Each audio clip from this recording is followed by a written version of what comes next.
জানেন কি সাদা রং কতটা পবিত্র? সাদা রং যদি জীবনে ধারণ করতে পারেন তাহলে আপনার জীবনে এই জিনিসগুলো আপনি উপলব্ধি করতে পারবেন।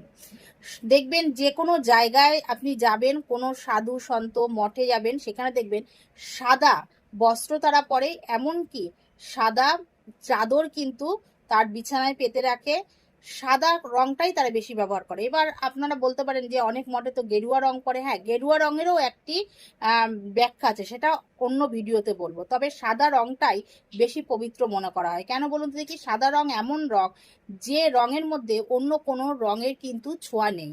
দেখবেন যে কোনো রঙের সাথে আপনি অন্য রং মিলিয়ে সাদা রং কিন্তু আনতে পারবেন না, কিন্তু সাদা রঙের সাথে অন্য রং মিশিয়ে আপনি চাইলেই অন্য কোনো রং কিন্তু আনতে পারবেন। তাই জন্য সাদা রং জীবনে ধারণ করার চেষ্টা করবেন। বাড়িতে যদি বিছানা থাকে সেই বিছানায় সাদা বিছানার চাদর পাতার চেষ্টা করবেন। তাতে মনে শান্তি থাকবে, ঘরে শান্তি বজিয়ে থাকবে।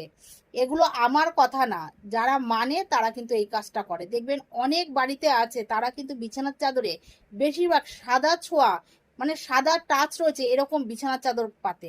তার আর একটা উদাহরণ দিয়ে দিচ্ছি, আপনার যে হোটেলগুলোতে যান সেই হোটেলে দেখবেন সবসময় সাদা বিছানার চাদর কিন্তু দেয়। এমনকি আপনি যখন ট্রেনে যান, যাতায়াত করেন, সেখানেও কিন্তু সাদা রং ব্যবহার করা হয়।